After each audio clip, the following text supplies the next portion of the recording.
Физички инцидент ја одбележа денешната 65-та седница на Советот на општина Кочани, откако вербалната расправија меѓу советникот Аки Акиов од партијата за демократски просперитет на ромите и координаторот на советничката група на ВМРО ДПМН Мирче Стојков ескалираше со физичка пресметка. На видеото од пренос во живо се гледа дека по расправијата со Стојков, Акиов обидувајќи се да удари со шише кон друг советник, истото завршува во главата на правничко од општината. Веде градоначалникот на Кочани Венко Крстевски вели дека поради случката не се изгласала точка за меѓуопштинска соработка. Според Крстевски, денешниот инцидент бил поради прогресот кој го има Кочани во последните 2 месеци.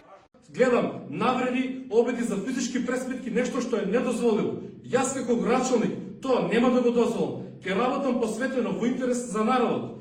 Предходните 2 месеци сработено е можеби повеќе отколку во предходните 3,5 години. На некому не му чини прогрес на овој град. Опозицијата пак и денес на пресконференција уште еднаш јавно ја прашува власта дали пари за рекетот Пулс завршувале во партијата и лидерот на ВМРО ДПМН. Од СДСМ вчера пласира информации за тоа дека имале сознание за можноста да има фиктивно сметководство за фирмите поврзани со дискотеката Пулс преку фирмата Салтировски консалтинг, собственост на супругата на началникот на СВР Штип, истовремено и долгогодишен донатор на ВМРО ДПМН, додаваат од Бихачка.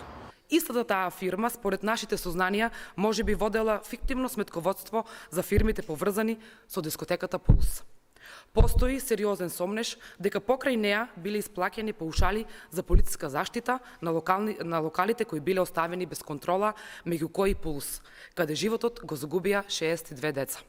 Запрашан премиерот и лидер на ВМРО ДПМН Христијан Мицкоски како го коментира обвинувањето на СДСМ, вели дека со некрофилија сакаат политички поени, со апел до обвинителството да постапува како за Пулс и со случаите што се случија за време на владењето на СДСМ, како што се модуларната болница, Дурмотурс, Бесатранс. Стратегијата на СДСМ да се обиде преку некрофилија да добие политички поени. Што се однесува до суштината на истрагата, не би коментирал затоа што и сега веќе обвиненијата. Јас на вистина го повикувам јавното обвинителство така ревносно да се позанимава и со овие случаи.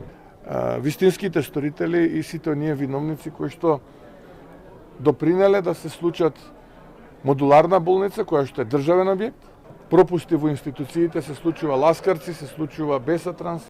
Денеска пак тим на јавни обвинители предводени од републичкиот Љупчо Коцевски треба да оствари средба со семејствата на жртвите во пожарот во дискотеката Пулс, на која ќе им биде објаснето кој од обвинетите што направил и со тоа придонел да дојде до трагедијата, како и зошто за 11 осомничени во истрагата е запрена кривичната постапка.